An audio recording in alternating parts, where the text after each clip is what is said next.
Hello students, welcome to Science Learning Gateway. I hope you all are doing good. So today in this tutorial we are going to discuss class 8 geography chapter number 4 hydrosphere. Question answers of this chapter I have already uploaded in the playlist of class 8 geography, you can check that, and today we will be discussing this chapter in detail. I will explain you this chapter. Maybe this chapter will be little lengthy, so maybe that I can cover this chapter in one video also, or it can be possible that two videos I will make for it. One is part 1 and another will be part 2. So let's start with our chapter hydrosphere. Before starting guys, I have a small request from you all. If you have not subscribed my channel, then please subscribe to it, because I have seen that many of you have not subscribed, but then also you are watching the videos. Then please subscribe the channel so that whenever I will be uploading a new video, you'll get the notification also. So click the bell icon for that. And if you like this tutorial, then please click on the like button and share it with your friends also. So let's start with our chapter. As the name of the chapter is hydrosphere, so already we have discussed about lithosphere, atmosphere. Like that, hydrosphere is also one of the layer of the earth. Okay, hydrosphere is also one of the layer of the earth. We know that earth has many layers like lithosphere, atmosphere, biosphere, hydrosphere. Hydrosphere is one of the layer of the earth which is covered with water. Okay, as you know that earth is also called as blue planet. When we have read the first chapter of geography, that time there were different names of earth, right? So among that, one name was blue planet. So why earth is called blue planet? Because most of the part of the earth is covered with water. Almost 71% of the earth's surface or earth's area is covered with water. That's why it is called blue planet. So hydrosphere is one of the layer of the earth which is covered with water. So now we'll read about hydrosphere. So in this chapter we'll read about different kinds of water bodies, the structure of the ocean bed, ocean currents, their types and conservation of oceans. Okay, now how to mark oceans, Gulf, Bay, Strait on Indian map, that also you'll know in this chapter. So first of all, now we'll discuss this chapter with distribution of water bodies. As you all know that water is very important for us. Without water, the living organisms cannot survive. Even the plants, they also need water. Without water, the plants cannot survive, right? Because they need water for making the food by the process of photosynthesis. So what is water? The source for marine life and maritime climate. So this was a definition given in your textbook for water. Now, distribution of water bodies. The earth is popularly called blue planet. This I have told you that earth is called blue planet or watery planet. Because why it is called blue planet or watery planet? Because 71% of the total area of the earth or 361 million square kilometer is covered by water. So out of 100, 71% of the earth is covered with water, or you can say that 361 or you can say that 361 million square kilometer area of the earth is covered with water. That's why it is called blue planet. So if the question will be asked why earth is called blue planet, then you can write the answer: the earth is called blue planet because 71% of the total area of the earth is covered with water. That's why it is called blue planet or watery planet. The major water bodies of the world are, now what are the major water bodies of the world, that we'll read now. Pacific Ocean, Atlantic Ocean, Indian Ocean and the Arctic Ocean. So there are four major water bodies of the world: Pacific Ocean, Atlantic Ocean, Indian Ocean and Arctic Ocean. These are the four oceans which are present in the world. Okay, now one by one we'll read about the ocean, seas, Gulf, Bay and Strait. First we'll read about oceans. What are oceans? Oceans are deep and large expanse of water found between the continents. Okay, if between two continents the deep type of structure will be present in which water is present, that is called ocean. Oceans are deep and large expanse of water. Okay, deep and large expanse of water found between the continents. The Indian Ocean between Asia, Africa and Australia. Now where do we get this Indian Ocean? It is present between Asia, Africa and Australia. Asia, Africa and Australia are the continents. So between these continents, the Indian Ocean is present. The Atlantic Ocean is present between North America and Europe. Okay, the Atlantic Ocean is present between which continents? The North America and the Europe. So this is the definition of ocean. Oceans are the deep and large expanse of water found between the continents. Indian Ocean is present between which continents? Asia, Africa and Australia. And Atlantic Ocean is present between North America and Europe. Now, what is sea? A sea is a part of the ocean extended or projected far inland. Sea. What is sea? It is a part of the ocean, small part of the ocean, which is extended or projected for inland. Okay, it is extended or projected, means it is coming out of the ocean like that. It's a small part of the ocean only. Seas are smaller compared to ocean. They are small as compared to ocean. What are the examples of sea? Arabian Sea, Caspian Sea, the Red Sea. Red Sea is also known as Mediterranean Sea, right? So these are the examples of sea: Arabian Sea, Caspian Sea, or Red Sea. You should know at least two examples of sea. Next, what is Gulf?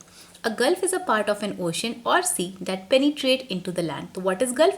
It is a part of an ocean or sea that will penetrate into the land. Penetrate means it will go inside the land. It is smaller than sea. Now gulf will be smaller than sea. Seas are smaller than ocean. Gulf will be smaller than sea. The size, shape and depth of gulf varies from one to another. There are different types of gulf that will be present. So one of the shape and size of the gulf will be different from the another. For example, Gulf of Mannar is different from Persian Gulf, which will be different from the Gulf of Mexico. So at least two example you can learn for Gulf also. Gulf of Mannar or the Persian Gulf. Gulf of Mexico is also easy. Okay, so what is Gulf? It is a part of an ocean or sea that penetrate into the land, and it is smaller than that of the sea. Next, bay. What is bay?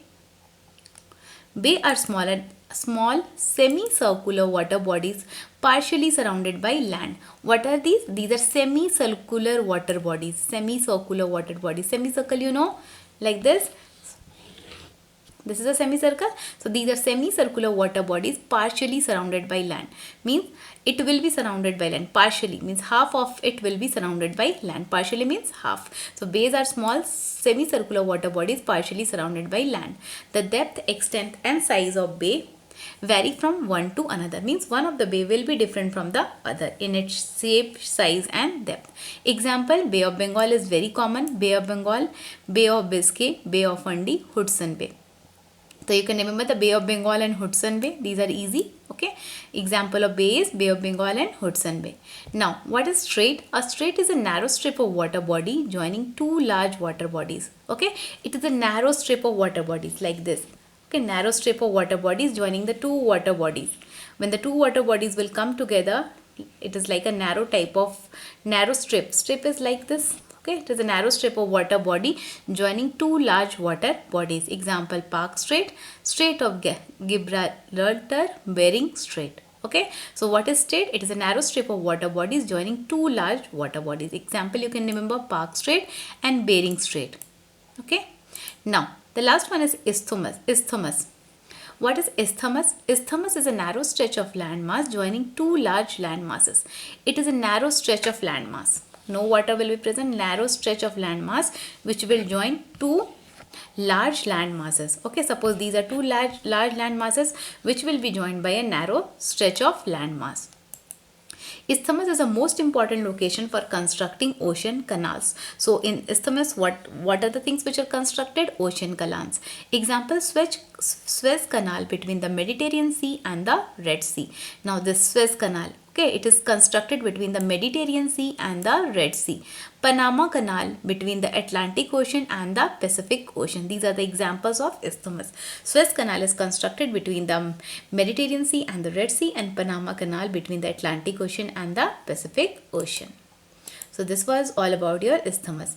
Now we'll talk about relief of the ocean floor. The sea or ocean floor also has various features like the relief features of the earth's surface. Okay, the sea or ocean floor, the water bodies, they are having the different types of relief features. The knowledge of relief features on the ocean is very necessary to know the importance of ocean. On the basis of the characteristic feature, the ocean floor is divided into four major parts. Now, what are the important ocean floors? This question is there in your exercise also. So the ocean floor is divided into four major parts. So what are the different types of ocean floors, or what are the parts of the ocean floor? First one is your continental shelf. First one is continental shelf. Second one is your continental slope. Third is the deep sea plain, and the fourth one is ocean deeps. So on the basis of characteristic features, on the basis of the features, the ocean floor is divided into four major parts. First one is continental shelf. Second one is continental slope. Third is the deep sea plain, and the fourth one is ocean deeps. Now we'll look at this diagram given over there. You can see the continental shelf is marked over there, continental shelf is present over there. Then your ocean deep is present in this side. Okay, continental edge is also present, continental slope, continental edge, continental shelf, and the ocean deep. These are the things which are present in the ocean floor. This is a diagram for your relief of the ocean floor. This is a diagram showing the relief of the ocean floor. Now first we'll start with continental shelf. One by one we'll discuss all the relief features. First one is your continental shelf. What is continental shelf? This is a shallow area along the sea coast. This is a shallow area along the sea coast. This part is bordered by the sea coast on one side and continental slope on the other side. Now we'll look at the diagram given over there. Continental shelf. You can see this continental shelf. It is a shallow area along the sea coast. You can see this is the sea. Okay, it is a shallow area along the sea coast. It is present over there. This part is bordered by the sea coast. Okay, this is the sea area, sea coast on one side and continental slope on the other side. And this side you can see the land area is present, the continental area. So it is bordered by one side by the sea coast and other side by the continental shelf. The average depth of the continental shelf is 100 fathoms. This is important. Okay, the average depth of the continental shelf is 100 fathoms. This is a unit for measuring the depth of the continental shelf. 1 fathom is equal to 6 feet. Okay, this also you should remember. 1 fathom is equal to 6 feet and the average depth of continental shelf is 100 fathoms. The depth of the sea in this region gradually increases towards the continental slope. If we will move towards the continental slope, then what will happen? The depth of the sea will increase. The continental shelf is very important. Now, what is the importance of the continental shelf? It is very important for fishing, aquaculture, navigation and extraction of minerals. These are the importance of continental shelf. These things are done in the continental shelf. Fishing, aquaculture, navigation and extraction of minerals. So for definition purpose, you should remember this one. This is the shallow area along the sea coast. This part is bordered by the sea coast on one side and continental shelf on the other side. And this you have to remember, the average depth of the continental shelf is 100 fathoms. And importance of continental shelf is for fishing, aquaculture, navigation, extraction of minerals. Now the second one is continental slope. What is continental slope? This is the second part of the ocean floor, right? This is the second part of the ocean floor and is very steep. Okay, and is very steep. Now we'll have a look on the diagram given in your textbook for continental slope. You can see this is the continental slope. This is the second part. First one is your continental shelf. Second is the continental slope and it is very steep. You can see this is steep in structure. It is a link between the continental shelf and the deep sea plain. Okay, it is a link. It is a link between the continental shelf and the deep sea plain.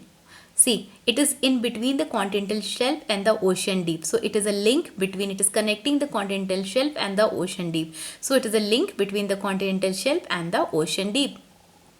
Submarine canyons are a special features in this region.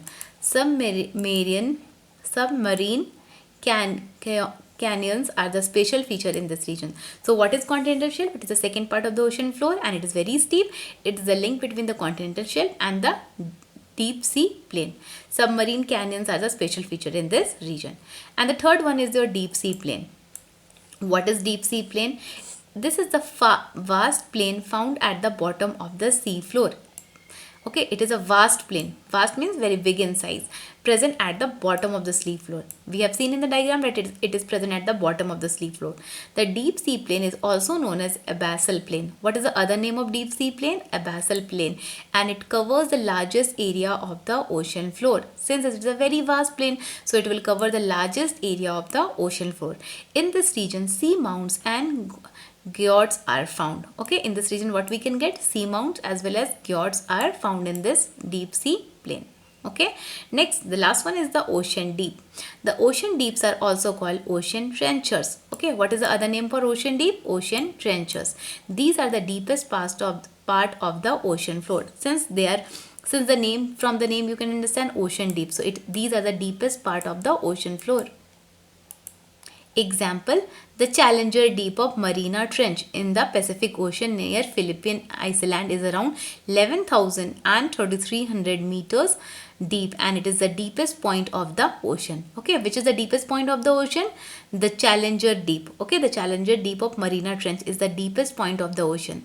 The other trenches are Tonga Trench, Turrile Trench in the Pacific Ocean. So remember the name Challenger Deep. It is the deepest point in the of the ocean. Other name of ocean deep is Ocean Trench. Okay.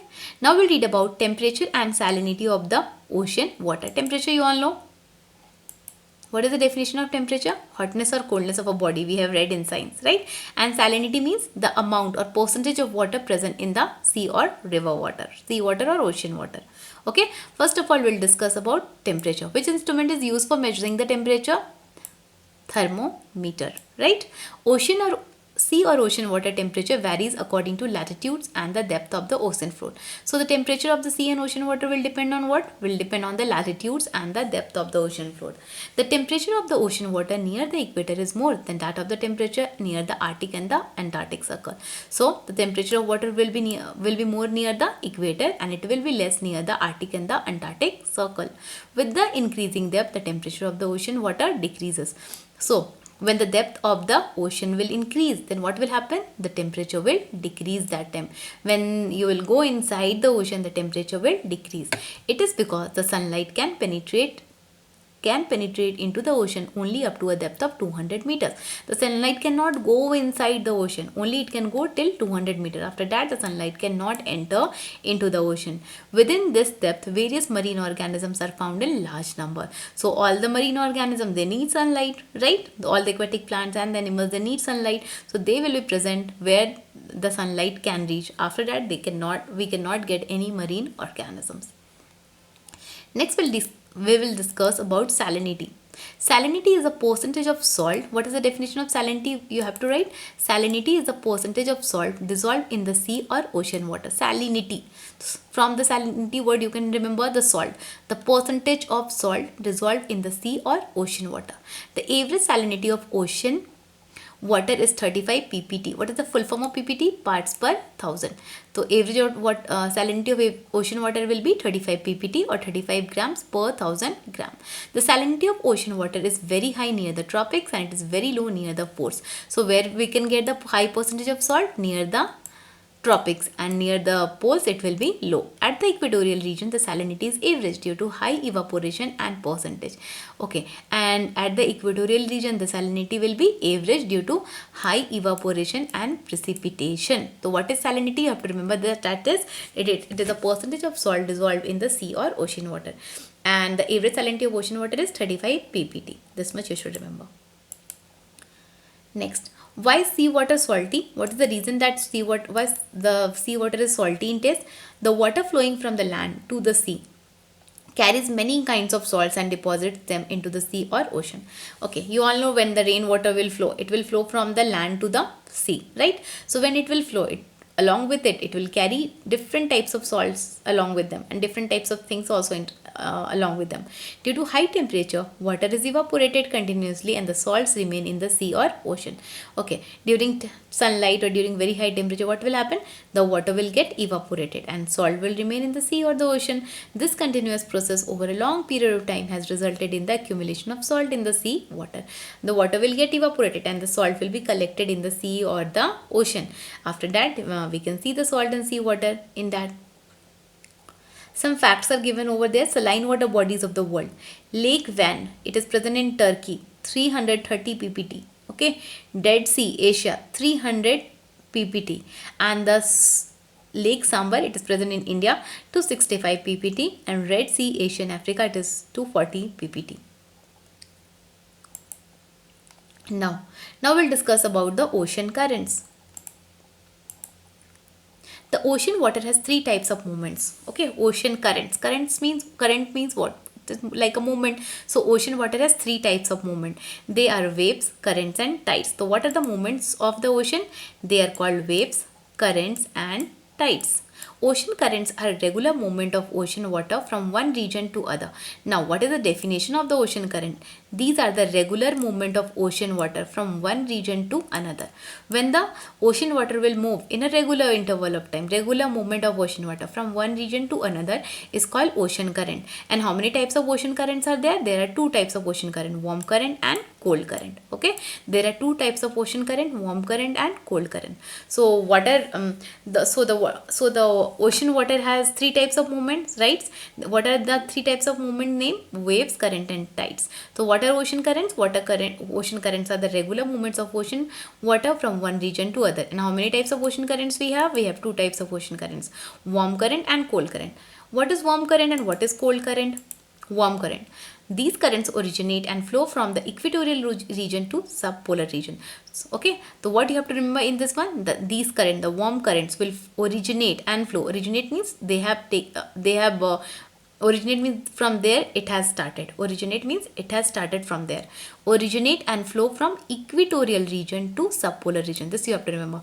These currents originate and flow from equatorial region to subpolar region. And cold currents, these currents originate in the polar region and flow towards the equatorial region. So for this also you can write the same. These currents originate and flow from polar region towards the equatorial region. Just opposite you have to write there. It's written subpolar, you have to write over there polar. Equatorial region. So the cold currents will originate and flow from polar region towards the equatorial region. This you have to remember for both of them. Okay. Now, factors that influence ocean current. So what are the factors which will influence the ocean currents?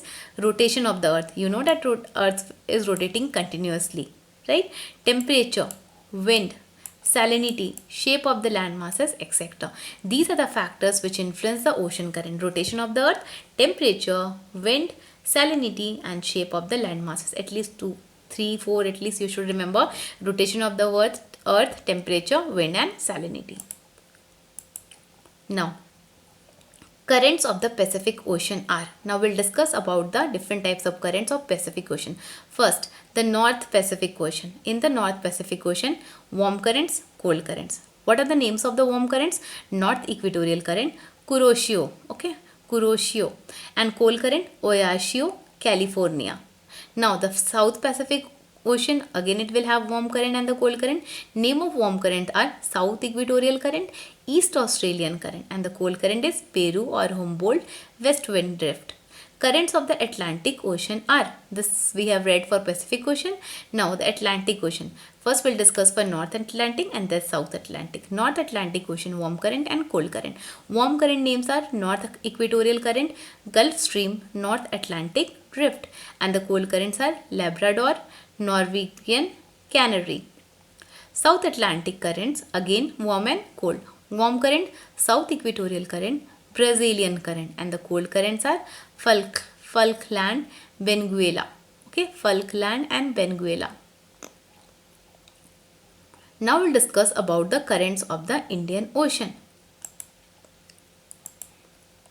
The North Indian Ocean currents change their direction seasonally following the monsoon. So what the North Indian Ocean currents do? They change their direction seasonally, means one after the other they will change their direction following the monsoon.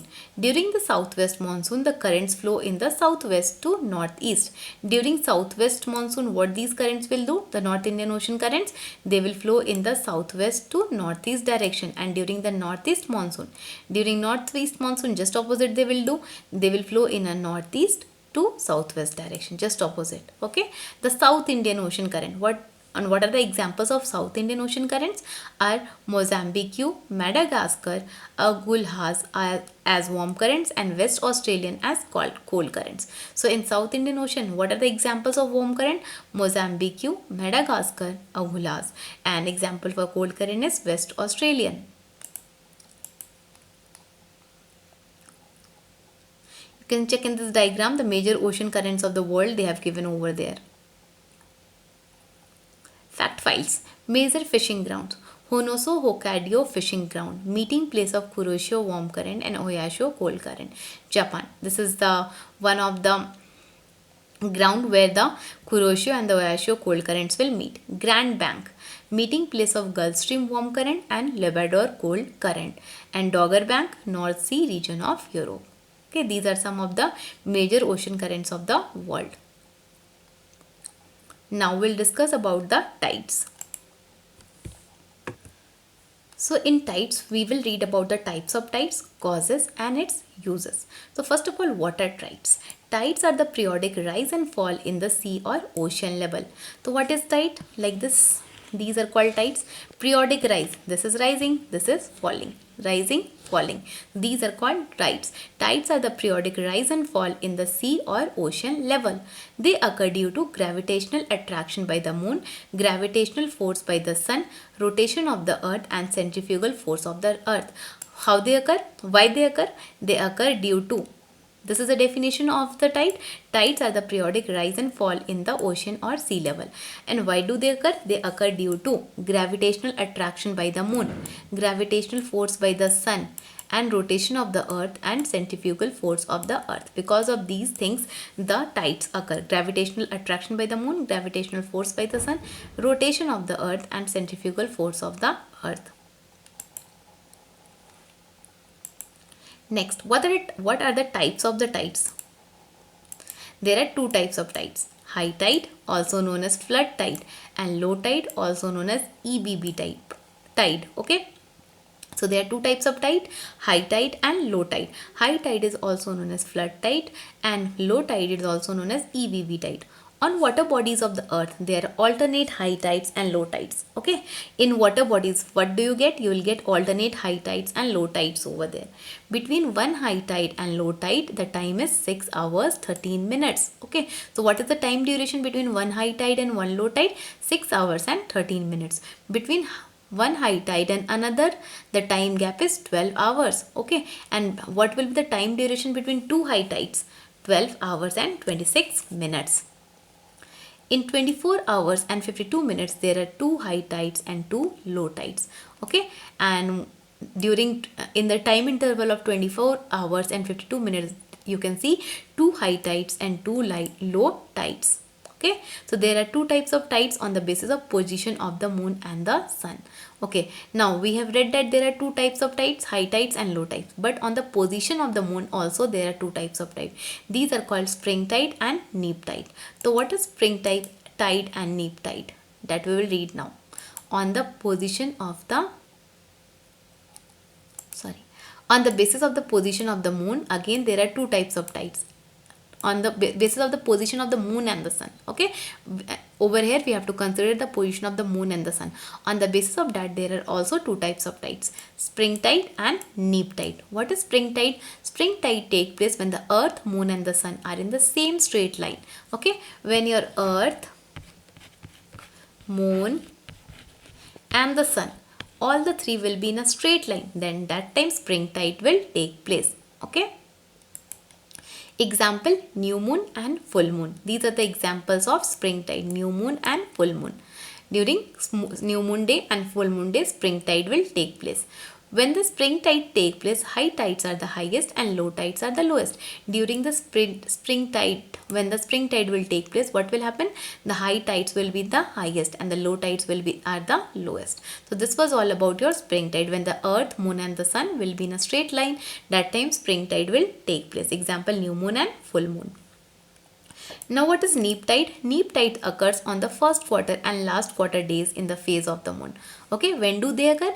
They occur during the first quarter and last quarter days in the phase of the moon. During neap tide, the sun and the earth are in the same line. Sun and the earth, they will be in the same line. But the moon is in the right angle to the sun. The moon is in the right angle to the sun. Means 90 degree. Right angle means what? It will make a 90 degree with the earth. Okay. So when do this neap tide will occur? It will occur when the sun and the earth are in the same straight line and moon is in the right angle to the earth. Sun and earth should be in the same straight line and the moon will be at right angle to the earth. In this type of tide, the high tides are not very high and the low tides are not very low. So this was all about your neap tide. It will occur when the sun and the earth will be in the straight line and moon is in right angle to the earth. During this type of tide, high tides are not very high and low tides are not very low. And when do the neap tide will occur? It will occur during the first quarter and the last quarter days in the phase of the moon. In your exercise question answer, one question is there, write the difference between spring tide and neap tide. That I have already explained. You can watch that video. See, this is a diagram given for spring tide and neap tide. See, this is for your high tide,